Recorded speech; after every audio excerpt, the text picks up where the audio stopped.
Good morning, good afternoon, good evening, everybody.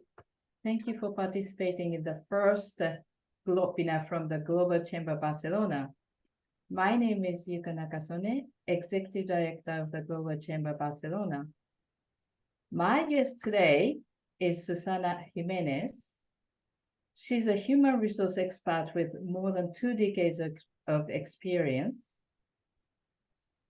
We were so looking forward to this session because talent is one of the biggest problems in business at this moment. We hear this from everywhere and everybody says talent is a problem. We're fortunate to have Susana today to tackle this, even if it is a little partially. If you would like to talk to her, she's more than welcome to private talk. Please connect with her. She is a founder of Talents. This consultancy agency is dealing with the topic of leadership, culture, values, and corporate strategy. Susan uses her proprietary methodology, skill EQ, to leverage emotional intelligence and strengthen relationships and communication within a team to create a more cohesive, loyal, and goal-oriented unit as a result. We will embark on this webinar today. I invite you to engage actively. Please ask questions and explore the valuable insights that Susana has to offer. Her wealth of experience and dedication to fostering positive change in the workplace may make her a true leader in this field. Without further ado, I present to you the founder of Talent, the visionary leader, and our esteemed speaker, Susana Jimenez. Susana, the floor is yours. Thank you, Yuka. Well, I'm very excited to be here today. Thank you for joining us. And indeed, like Yuka mentioned, definitely, talent loyalty or managing people and leading people is always a challenge. And it is becoming an increasing challenge with new generations. And after COVID, there have been a lot of changes, AI, erupting our place. So I'm going to start presenting. I have like a presentation for you today. And then we'll have a moment to definitely discuss if you have any questions, if you would like to share your experiences, all right? So I'm going to go ahead. And I told Yuka, if while I'm presenting, and before we open again to speak as a team, if you've got any questions, feel free to put in the chat. And if you feel that you need to stop me, Yuka, go ahead and do so. Otherwise, we'll address them at the end. All right. I'm going to start sharing.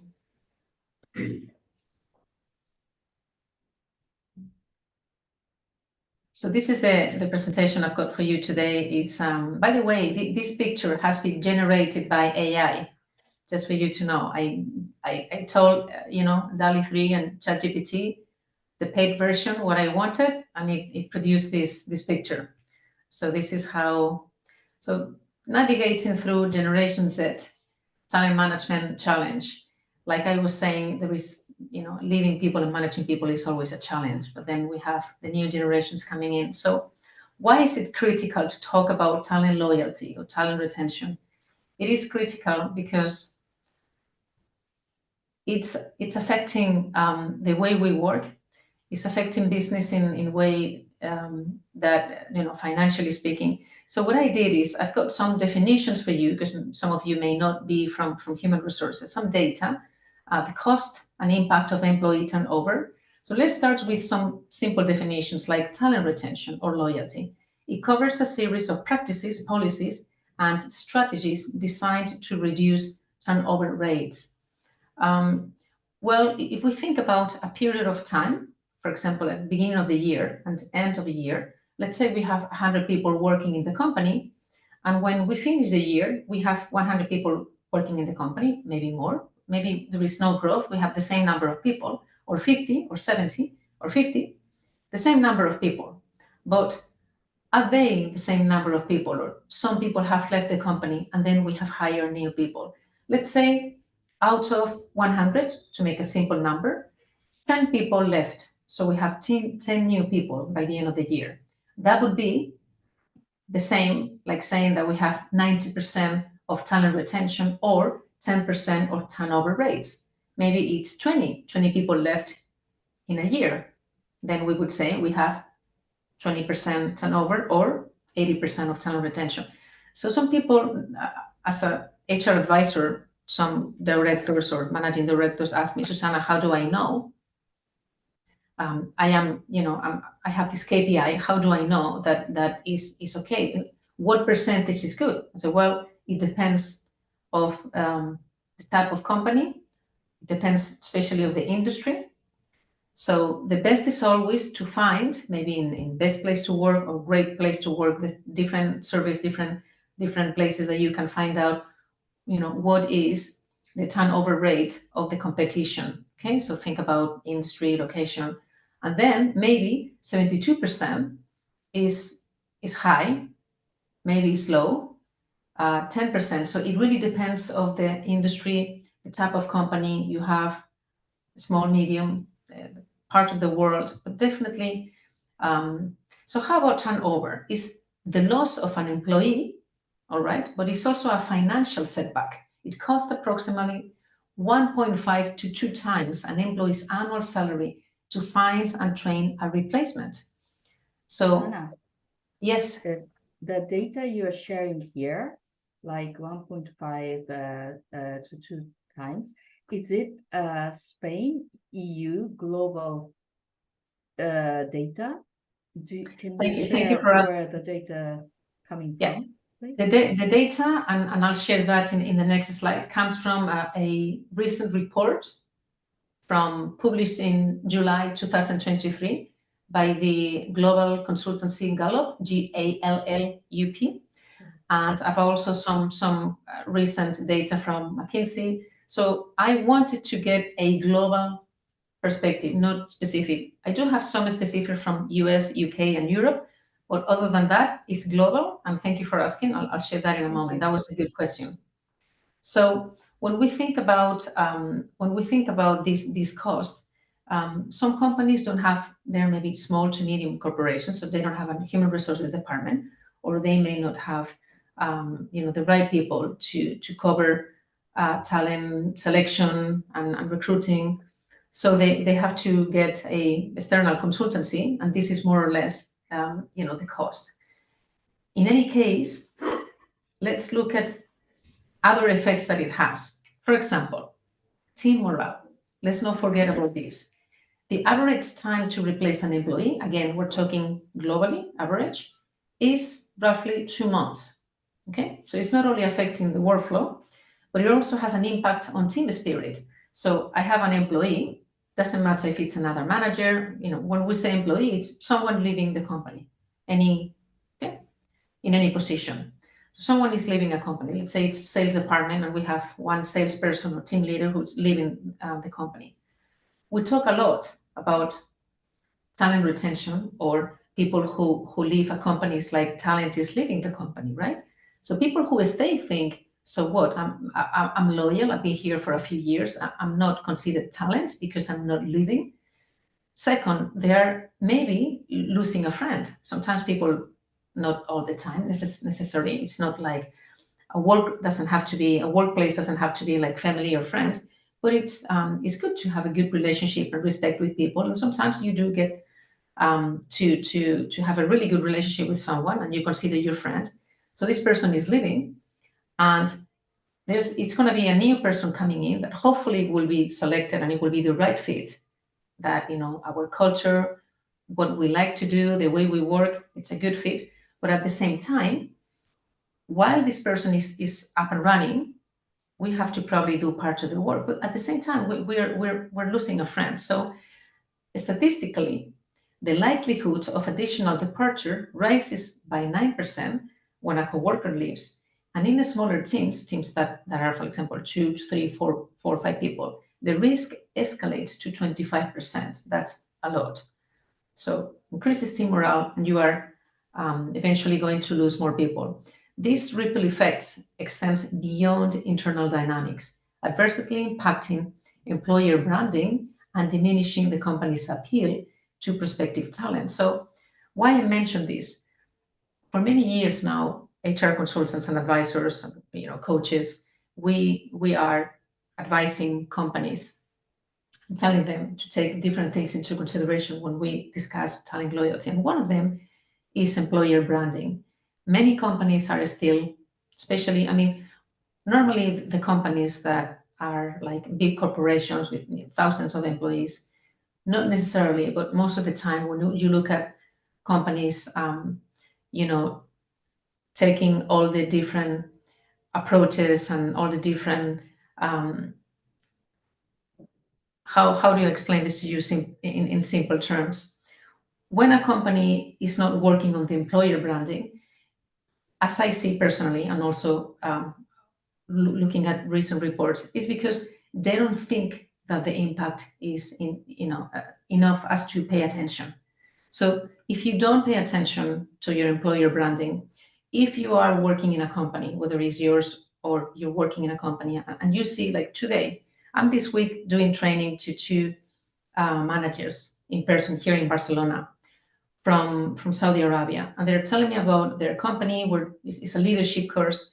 And there was a moment they said, I think we do have an issue with turnover, because in 1 month, we only in finance, which is about 25 people, they lose 2-3 people in like 2-3 months consistently. So that's a lot, only in finance department. But they didn't realize until we were discussing it. And then they didn't realize about team morale. It's like, well, now that you mention it, yeah, I've seen that happen. So in terms of employer branding, again, some companies do know, and they're working proactively in Glassdoor, platforms like Glassdoor or Indeed. Glassdoor, for example, has made a massive evolution in the last few years. Initially, Glassdoor was a platform similar to Booking.com. I actually come from the hospitality industry. I was working, almost 2 decades in the hospitality industry, managing hotels and restaurants. I've worked in 5 different industries. And I remember specifically in one project, one hotel director said to me, no, we're not in Booking.com. But he didn't understand why they didn't have enough room reservations, because it was a hotel in a great location. I said, well, if you're not in Booking.com, it's like you do not exist. Oh, but that's not possible. We've been here for 100 years. It was a centenary hotel, and never needed Booking.com. And plus, I understand you have to pay. You have to pay to be there. So, well, yeah, you have to pay. But the truth is that nowadays people are going online to try to find a place to stay. And so if you don't show there, they don't even know you're here until maybe they pass your door. So it was imperative to understand that and be present. The same thing is happening with Glassdoor.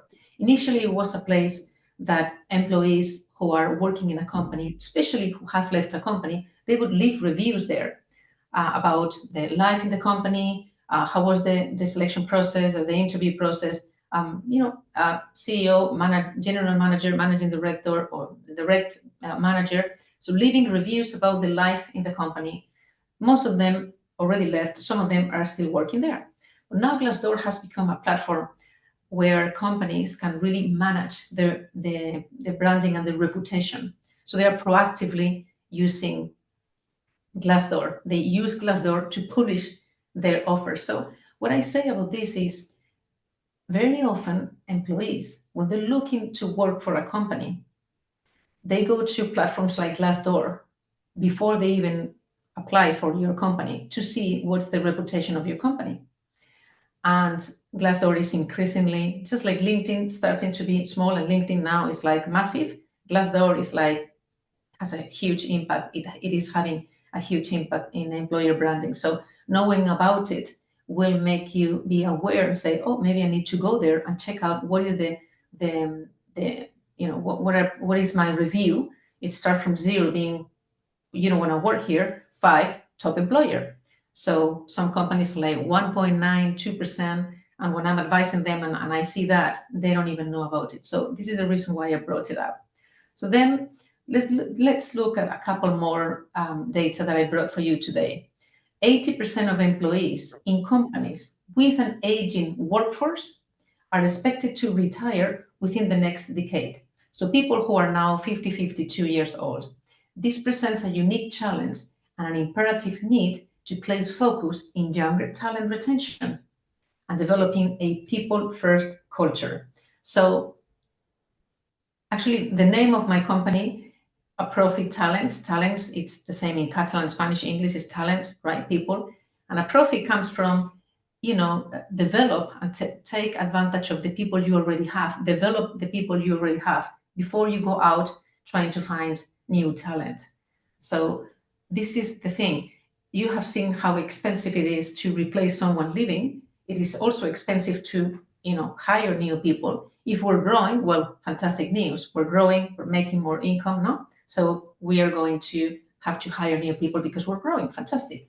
But when the company is not growing and you need to replace the people leaving, and what's up when thinking about career development or career succession, think about it, how many people do I have in my company and how old are they? And within 5, 10, 15 years, they will be gone with the knowledge. And how about if I continue having these young people who are like between 18 to 25, 26 years old, some of them work in a company for 1 year, jump to another company, unless they find, and we will see what they're looking for, okay? And then the second thing is, even though developing a people-first culture, so a culture in a company where the people working in a company is like the top of your mind. According to the surveys conducted in 2022 by AI HR Academy, here, this is not global, in the US, UK, and Europe, half of the CEOs or managing directors or GMs don't consider human resources to be strategic. And especially in Spain, I see this a lot. Companies that they have a HR manager, no chief, even though they're like, the other people in the directors table, we have the CEO, the CIO, the CFO, right? The CMO, and you don't see the person from human resources. It's like considered administrative. Well, food for thought. We'll continue discussing that in a second. Another thing that I was impacted to read, even myself, half of the employees, again, we're talking globally, are looking to leave. So if it's a very small company with 4 or 5 people, hopefully you get to know them, or 20 people, and you know how happy they are, how satisfied. Still, you can run surveys to find out. But if you have this ability to connect with your people, be transparent, have a more horizontal company where people can, you delegate to people. It's easier to know and check on how people are feeling about, are you happy? Is there anything that we're not offering you? But the thing is that, so this is from this HR consultancy Gallup's report, like I was mentioning before, from July 2023, the most updated I could find in terms of this. So I'm going to share with you some key points from this report that I found interesting for today. So in 2022, over 50% of employees globally consider leaving their jobs. And this is, if you want to find, I will be happy to share this presentation with you, but if you want to find and read the whole report, it's interesting. It's called State of the Global Workplace 2023. Every year they do it and they update it, and I was shocked with this. So let's talk about some retention strategies from this report, and then we will discuss other strategies, also specifically for younger generations. So protecting talent, again, like the name of my company, it is cultivate the people you already have in your workforce, okay? Take care of them, cultivate deep relationships and conduct regular stay interviews or employee satisfaction surveys. Find out, the temperature, all right? Values alignment. Now, talking about values is like a buzzword. You have to hire people aligned with your values. And some people start working in a company, and after reading the website, the values, if they do have the values, stated, and some of them even go to the extent of define the values in the company. Then they go through, they're going through the interviews, and they're like, oh, this is fantastic. I would love to work for this company. It's aligned with my values. So what are values? Values is in a company what it's okay in our company, what we do, what we allow. This is our culture. This is our values is the way you conduct business, the way you treat other people, the way you talk to other people. So if I am transparent, that means that, and that's one of my values, that I will not lie. I will be transparent at all times, and for me, it will be imperative to always be transparent. And if something is confidential, I will not talk about it. If I'm someone who is communication is one of my values, I will be someone communicating and finding communication important on daily basis. So when we talk about values alignment, companies need to update their values. Some companies, when they define their values, and they are sitting in the website, and employees see them, or potential employees, candidates, and they finally accept the position and they start working in the company. Some of them, there is a 15% of people that will leave within a month because this is not at all what you told me during the interview. This is not what I thought from the outside. Your branding, the reputation, especially how a company sells themselves is always like fantastic, right?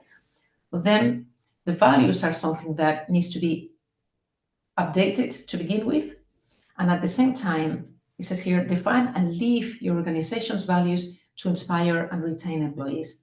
There are different type of cultures, and the most important is that if things are going all right in your company, what you need to do is just find out what are those traits, because a culture is like, if you think about this as a company, every drop would be an employee, and they all have a personality. So when we hire people, we tend to hire people who are similar, no, and are aligned with who we are as a whole. Of course, we are always first looking at hard skills, right? We look at a CV and we look at the hard skills and level, if they need languages or they know how to use business intelligence, software. We're looking at experience, but then the personality, the emotional intelligence, people who have, for example, leadership skills.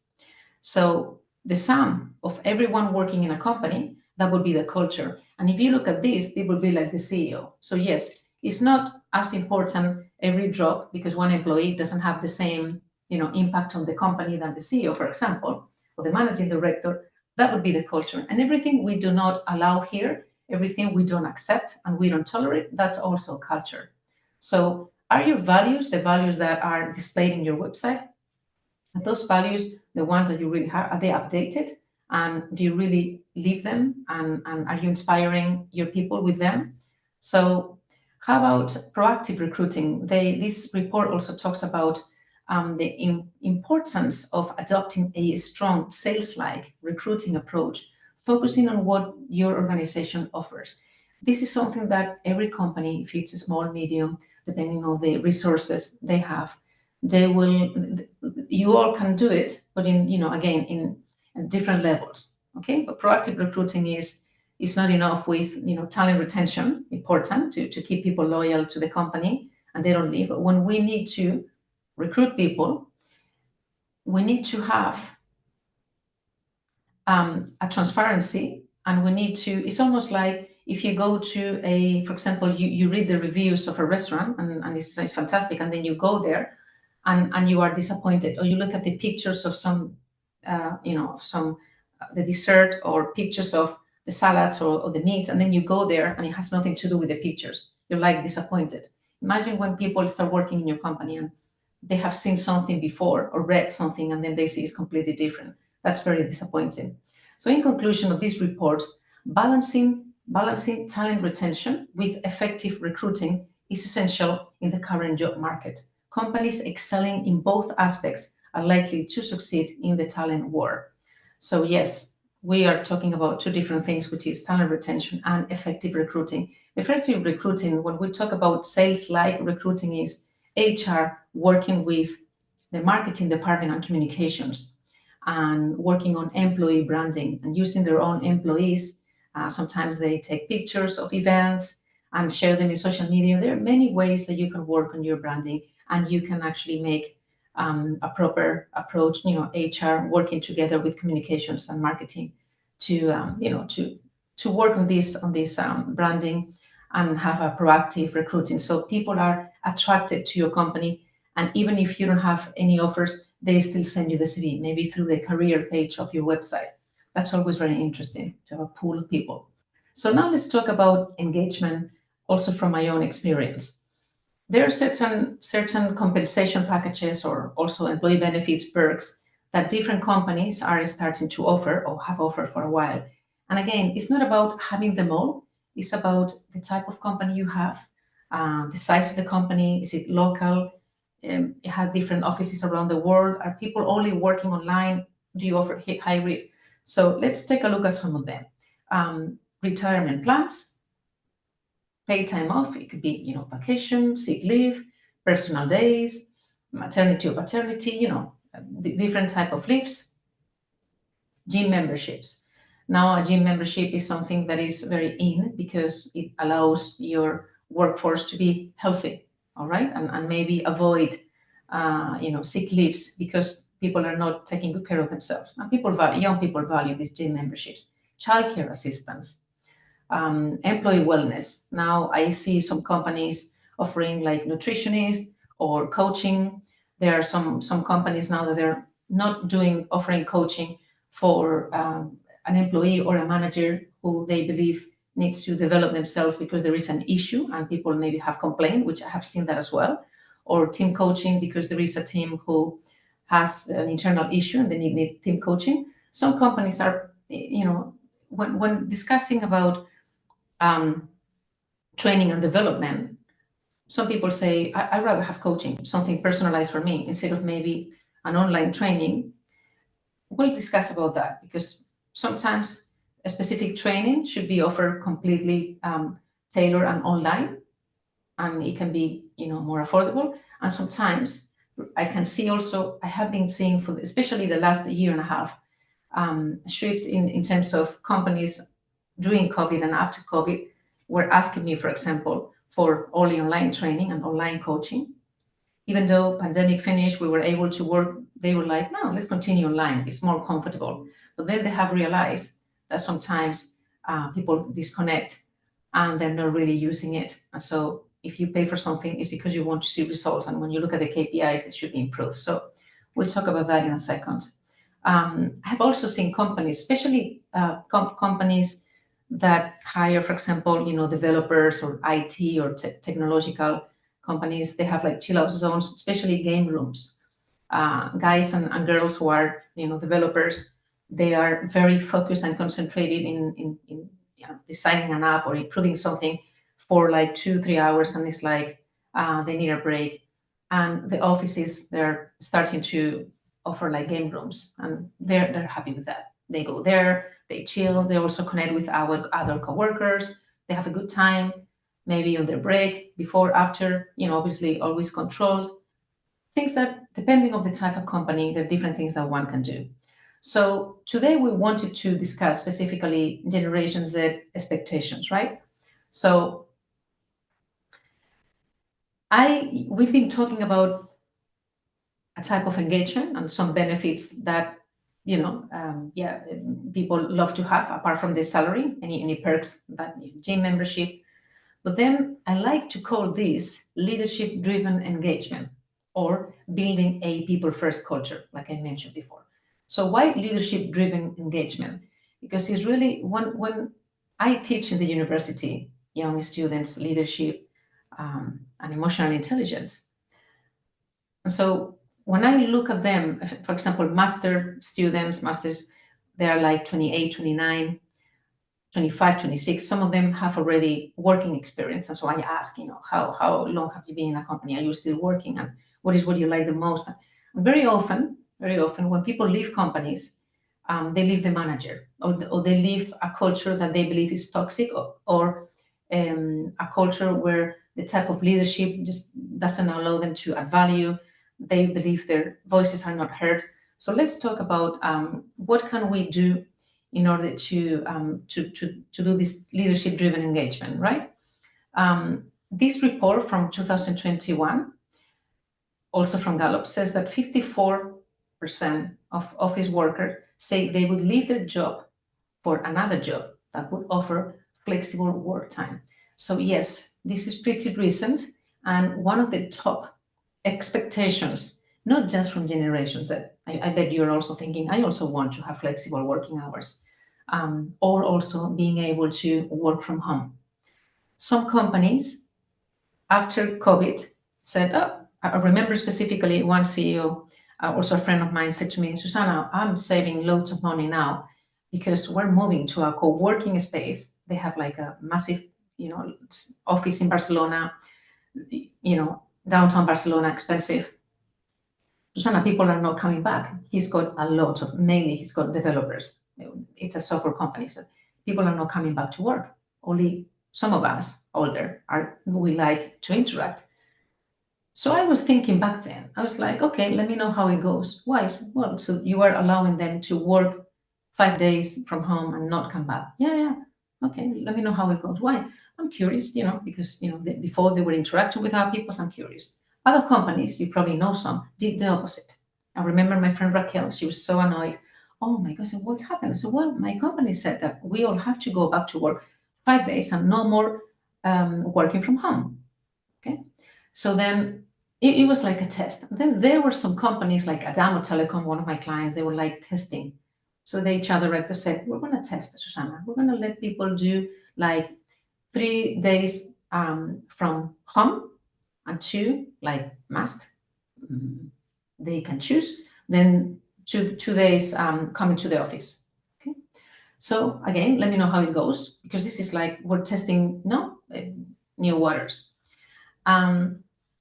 So this report, after more or less a year, said that 54%, so more than half the people, said, I will leave my job. And some people, I know, they have already left the job. But the thing about people leaving jobs is like, even if you have an exit interview, many people are not honest about why they leave, because they have to speak in person. The exit interview is in person with someone from HR. So not necessarily people are, and they are protecting also their own brand, personal brand, and they would be like, they don't want to leave enemies behind. They will be like, they will say whatever, but then really say, I'm sorry, I cannot just, now I'm used to this flexibility. I don't want to go back to work. So this is interesting to take into consideration, because then we have having an emotionally intelligent leader. Having an emotionally intelligent leader means that when people who are now directors, for example, on their 50s or mid 40s, late 40s years old, early 60s, myself, I'm 52. When we were in university, we did not study subjects like emotional intelligence, transformational leadership. So years go by and you are working in a company, you become a leader, and then you have new generations. And I'm teaching in the university about emotional intelligence. So emotional intelligence is the ability that one has to deal with myself and with other people. How aware am I about my own emotions and how they impact on other people? If I'm annoyed, if I am insecure, if I am upset, how is that affecting me? And am I aware of it? Am I overreacting? Am I losing my temper? Do I have enough self-control? What is my ability to empathize? So to the point that we see that years go by and still top management continues not wanting to understand that emotional intelligence. Daniel Goleman has this, bestseller called Emotional Intelligence. He's the godfather of emotional intelligence. He's been given talks and talks to companies like Google, talking about what is necessary to be a successful leader and how can a leader really get people into action, right? So generations like 24, early 20s, they're expecting to go into a company and have an emotional intelligent leader. When they don't, they feel like this is not my place. I give opinions and they tell me, no, we have already tried that, or they don't even listen to me, or they have an issue and they feel the boss doesn't care. And in the end, we need to remember that we're all human beings. We all make mistakes. We all can have a mother being ill. We all can have an issue. And when we have an issue, we would like other people to be understanding about that. So ongoing feedback and evaluation, they require ongoing feedback and evaluation. They will go to the manager, how am I doing? Yeah, fine, no, but give me some examples. They need to feel that they're adding value to the company. At the same time, we have training, I was mentioning already online, better for hard skills, because it can even, you can do it completely independently. Let's say Excel or a language or German. Why do you need to have more people in your classroom? It's completely online. You have your own level, your own pace. Everyone has different paces of learning. And then I see companies, I can clearly see the benefit of face-to-face training for soft skills, whether it's communication, emotional intelligence, leadership, anything that is, soft skill, negotiating skills, anything that is soft skill is better face-to-face, because normally it will be for a group of people. And when they're together, for example, I use coaching techniques during my training. So this is something that not only myself, I'm also seeing companies and other coaches and trainers telling me, yeah, companies are now going back to requesting more face-to-face, because it's a way for people to interact, especially if they're working online, to polish maybe their internal relationships. It improves the knowledge about each other, so the communication improves. They also expecting more career advancement, or again, individual coaching for rising stars. So if you would spot people who, after maybe doing an evaluation, KPIs, and at the end of the year, and you have a software with AI, and you can detect the people that are best performers and what skills they have and what are the weaknesses, what are the strengths, then you can again tailor some career advancement. Because when young people feel, the moment they feel there is no place for growth for me, that's one of the reasons why they leave a company as well. And then team coaching to align people internally.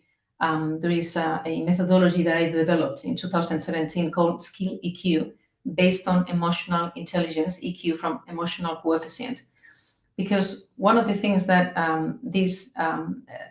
Google, after meeting Daniel Goleman and understanding the importance of emotional intelligence and soft skills in the workplace for people to be really successful and move people to action and have more horizontal companies, where like in this picture, you have you do have a CEO and a CFO or director of marketing. You do have managers, people have titles, but you train people, you have a culture where you allow people to take decisions. So people are, we're more efficient. We're also dealing with our customers in a more efficient way. We don't have to tell a customer, let me check with my boss. You said, yes, you take a decision and then you go back to your director.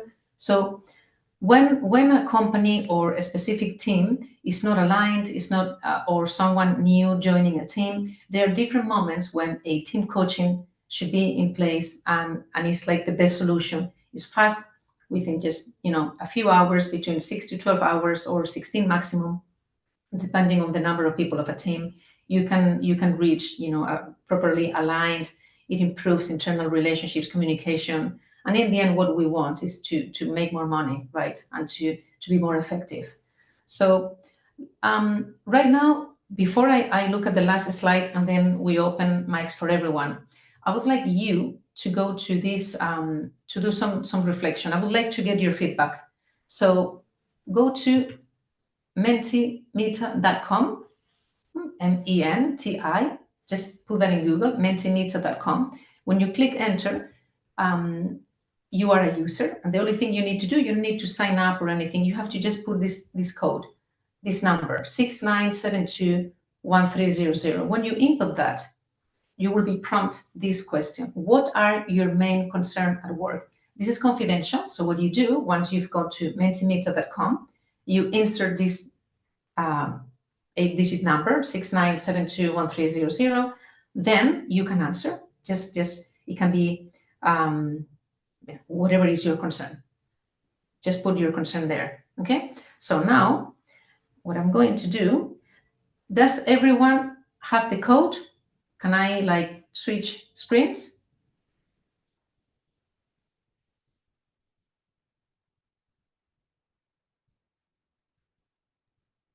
You can. Anything in the, see? Okay. So now I'm going here. All right. And there you are. Okay. So I have 2 responses up to now. I'll remind you, this is the code, 69721300. Just go to mentimeter.com and you should be able to just progression. valued. I understand being valued. Development. All right. Okay. Yes, AI is is a massive concern, and we'll discuss how to fix it. Progression, not enough feedback, no continuity, progression, instability, speed. All right. Interesting. I don't know if there is anyone else.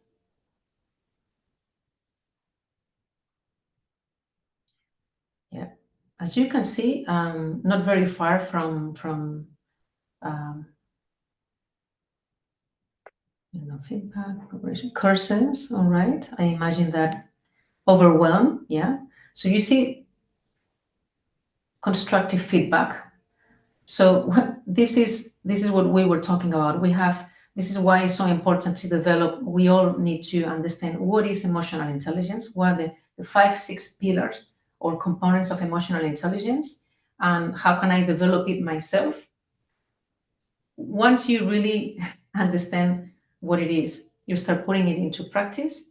It's like it changes your life personally and professionally, because we are one human being. So we also have sometimes difficult relation. What we do, we all do have difficult or challenging relationships at home. Who doesn't say that? Even if you live on your own, you have neighbors or within yourself. AI and technology, yeah, culture, progression, overwhelm, work balance, globalization. All right, very interesting. Thank you very much. So we've got here the and growth is showing bigger, because you can put more than one. And normally when we have a bigger word, is because more than one person has said that.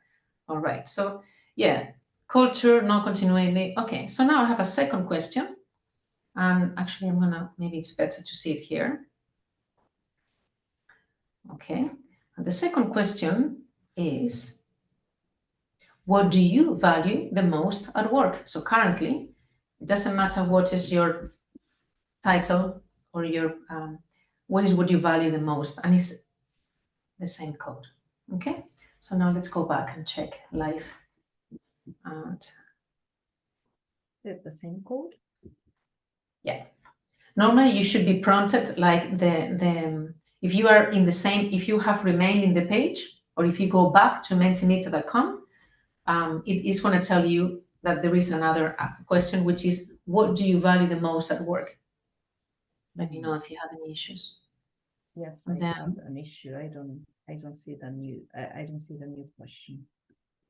Okay, so just go back to mentimeter.com and input 69721300. Okay, the code. Now let's look at the responses. The same code, right? Yeah, mentimeter.com, the same website. And when it asks for the code, if you need to put it again, 69721300. The same thing you did before, just with this other question. The same question. You don't see you don't see the next question? You don't see this question? Susanna. No, it's the same. It's the same. We still get the first question. I think it's the cache issue. Oh, okay, something is not working. If we use the same code, maybe the cache is. Let me see now if we only have one. Would you like to try now? Now it changed. Excellent, excellent. Let's go ahead and see the responses. What do you value the most at work? What makes you happier? What is whatever? Freedom. Yep. The ability to, be able to take decisions, have be empowered.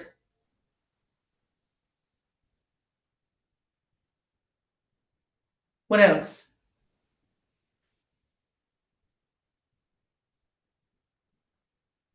Appreciation. This is why we're talking about a leader who is able to motivate, be empathic with people, appreciate people for who they are, and multitasking. So you value that you can multitask. Okay, multitasking is actually not very healthy for our brain. It actually creates oxidation in our brain cells.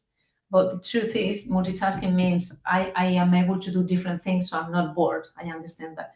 Feel part of the project. Yeah, one of the main things that make people feel really engaged in a company is to have a purpose and understand that what I do has a meaning. Teamwork, recognition, good leadership, trust. Fantastic. Excellent. So we're all aligned here today. All right. I don't know if anyone else is going to answer, because I want to stop sharing and just be able to speak to you. Okay. So in the meantime, let's go back here to finish. So that was great. Thank you very much for participating. And then finally, as you can see, I get asked, Susanna, what's the leadership style that really works in the modern era? And I said, well, adaptive and inclusive, and that means I value people. I don't mind, and I hire people from different parts of the world, walking in or with a wheelchair.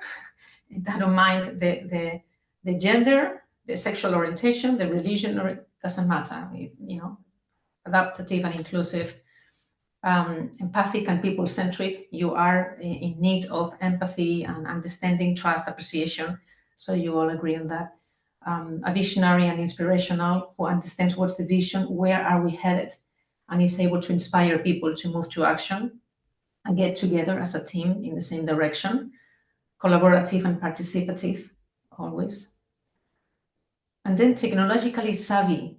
So if you are a manager and you are concerned about AI, just start, there are so many companies like AI Heroes, for example. Well, they are Spanish, but there are a lot of different companies that are offering free AI, even universities. Just search around. I am introducing AI, not only, of course, in my work, but I'm introducing AI also in like effective, for example, time management. Well, if you want to improve your work and be more effective, and time management, well, you definitely need to start using AI. And then data-driven, we need to analyze everything and understand, then it's easier to take proper decisions. And then sustainability-driven. Younger generations especially are very concerned about sustainability, the environment, because they're very young and they're thinking, I want to have a planet that lasts long enough for me to grow old and have children. So they will choose over a company that is sustainable, all right, before another one. So yeah, reflects a commitment to responsible management of resources, ethical business practices, and a broader view of organizational impact on society and the planet. So that's it. This is, why I wanted to show you this puzzle. I always say that working in a company or having a team in a company is like a big puzzle, right? Means that every piece is as important, maybe bigger, different shape, different color, but all of them are very important. So I would like now to please open microphones, and I have already seen some of your responses, but please share with me your opinions, or if you have any questions, maybe you wanna, share your concern with others. Let's let's talk. Let's interact. Is there anybody who wants to take the opportunity? I see a woman called Pilar. I don't know if she's Spanish or Hispanic like me. Pilar? Hola, Susana. Hola. This is How are Pilar. you? Hi, Yoka. Hi, how are you? Introduce good, yourself, good. please. Sorry? Introduce yourself, please. Okay, I joined a few minutes late. Sorry, my camera is not working. My name is Pilar Colomé, and I have learned about the Global Chamber and this event through Yuka.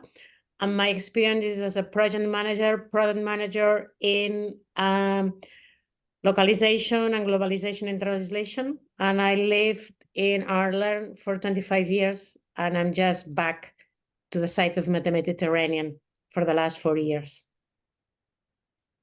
All right. So Pilar, is there anything you would like to share with us, or do you have any questions? No, I can. interesting for you? Did you learn anything? Yeah, I thought it was interesting to see the kind of the patterns, or maybe kind of the direction that it's taking, which maybe I have not been so close, in the last few years. So yeah, so it's interesting to see what's happening, and even more what's going to happen in the next coming years. Excellent. Thank you, Pilar. Thank you. Appreciate that. Does anybody else? So Pieter has raised his hand. Hi, Pieter. Hey, Susanna. I guess a quick question, right? It's interesting because I work in a business called Signature Associates, and we do HR and finance. I'm on the finance side. And it's a topic that we've discussed quite frequently recently, is when you're in a business where you have an older workforce and then you have the younger workforce, and you can start seeing more and more tension between sort of the two groups, right? Because they've just got different ways of approaching things. And how do you, say in terms of some of the stuff that you shared about sustainability and some of the other stuff, right, is if a leadership team is, and I think this is generally the case, sort of the older generation, let's call it that for simplicity, is that might not always understand the thinking of the younger generation. Are there any examples that you've worked on how you bridge that gap? Definitely. I mean, I'll give you two examples. One example is I was the director in this case, and this is in the times that I was working in hospitality. So I was the director, and in the reception, in the front desk, were a few people who had been working there. So when they started working the hotel, I was just born. So they were like much older than me, and I was the manager. Then I had people who were like on their 20s, some of them, trainees or very young people. And I could immediately see it was like almost like two bands, okay? Because there was just 2 or 3 people in between. It was like very young and very old. So one of the first things I did was approach the people who have been there longer and ask them about their experience and really trying to get to know them, And then you can see that in general, people who are older, they have a lot of experience, knowledge about procedures, protocols, the clientele, you name it, right? Especially if they have been working for a long time in the same company. Also, if you have someone older but is new in a company, it will behave differently. So normally this behavior is from people who have been working in the same company for a long time. They feel insecure with people younger, for sure. So instead of being humble about it, they will be a little bit more cocky. And then the younger ones don't like that. And they want to prove themselves also because they're new. So then you have a clash. So basically it's about listening to people and making people work together and say to someone much younger, if you have an issue with this is the best person to go to. She's been here. So not putting, thanking people and putting people, at their place. And then in terms of externally, as a consultant, I developed this team coaching methodology. It's only 3 sessions in person. It's one, I can do everything online, but this team coaching methodology is to be done in person, face to face, because it really goes into one of the main issues in general is people don't know themselves well enough. And sometimes even people working for a long time, they don't know themselves just at work. And we are also, we're one body, one heart, one brain, but we do have a personal life and we all have our struggles, and then we have a professional life. And when people get to know each other better, they start like, oh, I understand why John was acting that way. Oh, because he did and that. So it's like people really need to get to know each other. It's important as a leader to be more empathic and be collaborative. And as soon as you see something, sometimes it really depends. Every case is different. Sometimes you need to speak to one of them separately and then the other. And if you go to the older one and say, this younger one really values this from you, oh, I didn't know that. And then you go to the younger one, oh, this person actually values this from you. And then you put them together, maybe working on a project. And sometimes just sitting and talking. But, you know, the most important is to understand that when it happens is very much due to insecurities. Like normally people who are older will not have the recent knowledge that young people, and then young people don't have experience. So they will make mistakes unless they can work together. I don't know if that helped. Perfect. Yeah, I think sort of in summary, I guess it's about the two groups getting to a point where they start understanding each other and how they could complement each other. Because I think in the workplace, you know, the younger people will come with a lot more newer and fresher ideas, where if you've been there for a while, it is a bit of that case of, you know, this is how we do it, because this is how we've always done it. So I guess it's the openness from both sides to be able to learn from each other, and hopefully getting you to a better place. So thank you very much. My pleasure. I have read this exceptional feedback, and thank you very much, from, I believe it's called some valuable insights. Disappointingly, the interaction was nearly all at the very end of the session. It would have been nice to have been involved throughout the session. So not just at the end. Thank you very much for this. Please, you know, let's, I'm sure we can all stay, you know, 2-3 minutes more. I did say to you, Kai, please, while I'm presenting, if someone has a question, stop me. But it's true that when I'm presenting, I don't see the time. Maybe I should, next time I have to put like a timer. So thank you for the feedback. You see, I value this. I'm glad that you were able to, you know, to express it. And please, I'm sure we can have a few more minutes. I'm definitely not in a hurry to address anything else and more interaction. Actually, we have to kind of end it because it's top of the hour, and as Coco said, I apologize for short of time, but we are available. So please contact Susanna through LinkedIn that you have access through Global Chamber. And if not, please contact us. We are going to put you together in contact. So thank you very much for coming. Text me anytime, and I will send you the presentation, and I'm available for absolutely any questions or anything you would like to add. So thank you very much, all of you, and I apologize for the, you know, for having finished a bit late. Thank you very much, and we'll see you next time. Bye. Thank you, everyone. Thank you. Thank you.